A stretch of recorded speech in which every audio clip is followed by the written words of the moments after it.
interesting. Do you feel that our society is doing enough to encourage creativity? I don't. That's an easy answer. I think that I think that our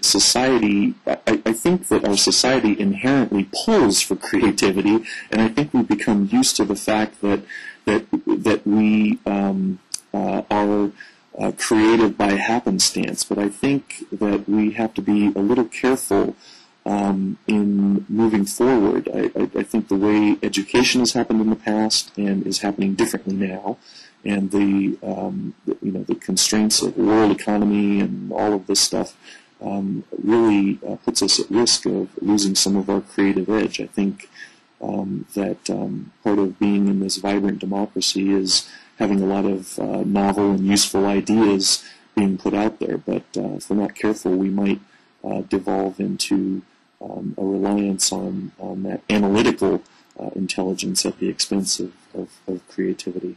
Yeah, I also have been very concerned that, especially under the No Child Left Behind legislation, to the extent that schools might have somewhat emphasized creativity before it's gone by the wayside because we're just not testing for it, and tests often drive curriculum.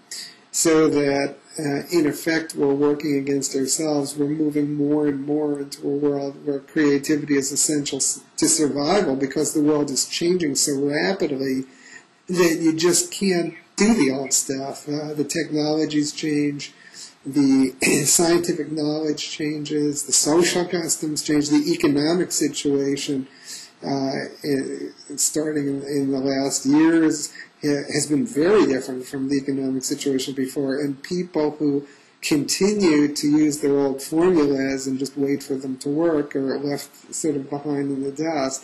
So it's, to me, a great concern that we wouldn't be very strongly encouraging creativity in the schools. Well, this sounds very right to me, and I perfectly agree. I think that the easy solution would be, we need to teach the 3 R's better, faster, stronger, and certainly that needs to happen. But I think we've really, the successes of the last century in our culture, Western culture writ large, in the United States in particular, has really relied on our creative ingenuity, and that if we don't figure out how we harness that in the last century, we really could fall behind very rapidly. Creativity is what's going to get us to those rapidly changing solutions and problem sets in the next 10 years. Now we're not talking 100 years, we're talking about things changing dramatically in 5, 10, maybe even the next year. So we really need to create a concerted effort to understand how creativity works in the brain and how to foster it in children, adults, and the elderly. I think this is a problem set across the lifespan that we could really try to understand better. We've kind of been trying to figure it out for decades now. I guess Guilford's speech was in the 50s, sometime in the 50s, I believe, to the American Psychological Association, and we've been kind of trudging along trying to figure it out, but I really feel like we need to understand this. We must understand how it's manifested in the brain so that we can measure our success in the educational environment when we try to change its manifestation in children and adults. Yeah, I think it's important to understand those brain manifestations.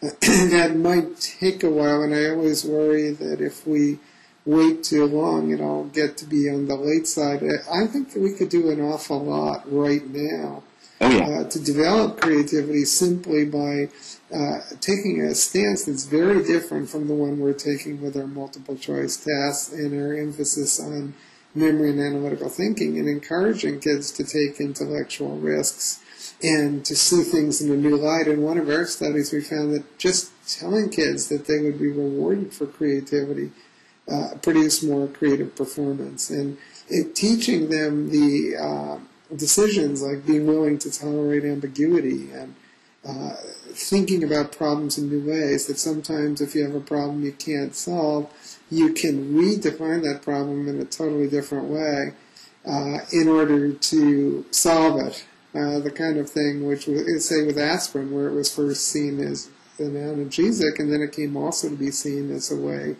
of helping to prevent heart attacks.